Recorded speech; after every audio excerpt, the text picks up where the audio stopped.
Gulf മേഖല വീണ്ടും അശാന്തമാവുകയാണ്. നമ്മളെ സംബന്ധിച്ച് കൂടുതൽ ആശങ്കയുണ്ടാക്കുന്നത് മലയാളി സമൂഹം കൂടുതൽ കഴിയുന്ന പ്രദേശങ്ങളിലേക്കാണ് ഇപ്പോൾ ഈ ആക്രമണത്തിൻ്റെ ഒരു തുടക്കമുണ്ടായിരിക്കുന്നത്. ഫുജൈറയിലേക്ക് ആക്രമണം ഉണ്ടാകുന്നു, 3 ഇന്ത്യക്കാർക്ക് പരിക്കേൽക്കുന്നു. മലയാളികളടക്കം ധാരാളം ഇന്ത്യയിൽ നിന്നുള്ള ആളുകൾ വസിക്കുന്ന ഒരു പ്രദേശമാണ്. കഴിഞ്ഞ ദിവസം തന്നെ ഈ ആക്രമണത്തിന് പിന്നാലെ മുന്നറിയിപ്പുണ്ടായി. ദുബായിലടക്കം ഒരു മുന്നറിയിപ്പ് നൽകിയിരുന്നു. പിന്നീട് ആ ജാഗ്രതാ മുന്നറിയിപ്പ് പിൻവലിച്ചെങ്കിൽ പോലും ഇപ്പോഴും ആശങ്ക ഒഴിഞ്ഞിട്ടില്ല. അവിടെ വിദ്യാലയങ്ങളൊക്കെ തന്നെ ഓൺലൈനിലേക്ക് അവരുടെ സംവിധാനം മാറ്റിയിട്ടുണ്ട്.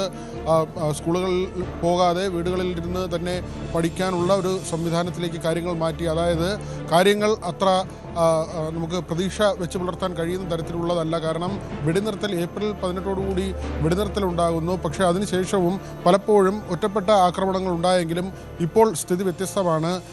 ഹോർമുസ് കേന്ദ്രീകരിച്ചുള്ള ഒരു തർക്കത്തിലേക്ക് തന്നെയാണ് ഇറാനും അതോടൊപ്പം തന്നെ അമേരിക്കയും എത്തിയിട്ടുള്ളത്. അവിടെ സർവാധിപത്യം സ്ഥാപിക്കുക എന്ന താല്പര്യത്തോടു കൂടി അമേരിക്ക നിൽക്കുന്നു. എന്നാൽ പരിപൂർണമായ സ്വാതന്ത്ര്യം തങ്ങൾക്ക് വേണമെന്ന നിലപാടിൽ ഇറാനും നിൽക്കുന്നു. ഇതാദ്യം തുടങ്ങുന്നത് ഈ തീവ്രവാദ ശക്തികൾക്ക് ഇറാൻ ഫണ്ട് ചെയ്യുന്നു എന്ന ഇസ്രായേലിൻ്റെ ആരോപണവും അങ്ങനെ ഈ ആണവ ശക്തിയാകാതെ ഇറാനെ മാറ്റി നിർത്തുക അത്തരമൊരു ഉദ്ദേശത്തോടു കൂടി അമേരിക്ക യുദ്ധത്തിനിറങ്ങി പുറപ്പെടുകയും ചെയ്യുന്നു. പക്ഷേ ഇപ്പോൾ കാര്യങ്ങളെല്ലാം എത്തി നിൽക്കുന്നത് ഹോർമൂസിലേക്കാണ്. അവിടെ പൂർണ്ണമായ കപ്പൽ സഞ്ചാരം സാധ്യമാക്കുന്ന ദൗത്യം അമേരിക്ക പ്രഖ്യാപിച്ചു കഴിഞ്ഞു. അതിനുവേണ്ടിയുള്ള പ്രത്യേക പദ്ധതി അവർ ആസൂത്രണം ചെയ്തു കഴിഞ്ഞു. US ഭടന്മാർ ഏതാണ്ട് 5000-ഓളം പേരാണ് ഹോർമൂസിന് സമീപമായി ഉള്ളത്. ഇന്നലെ 2 അമേരിക്കൻ പടക്കപ്പലുകൾ ഹോർമൂസിനുള്ളിലേക്ക് പ്രവേശിക്കാൻ ശ്രമം നടത്തിയിരുന്നു. പക്ഷേ അത് പരാജയപ്പെടുത്തിയെന്ന് ഇറാൻ അവകാശപ്പെടുന്നു.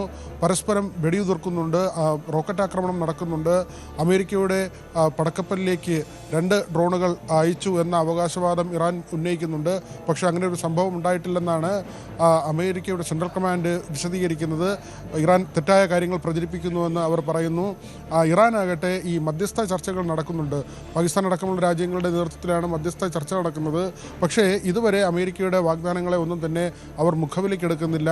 മാത്രമല്ല 14 നിർദ്ദേശങ്ങൾ ഇറാൻ മുന്നോട്ട് വയ്ക്കുകയും ചെയ്തിട്ടുണ്ട്. അതിൽ ഏറ്റവും പ്രധാനപ്പെട്ട കാര്യം ലെബനനിലേക്ക് ഉൾപ്പെടെയുള്ള ആക്രമണങ്ങൾ ഇസ്രായേൽ അവസാനിപ്പിക്കണമെന്നാണ്.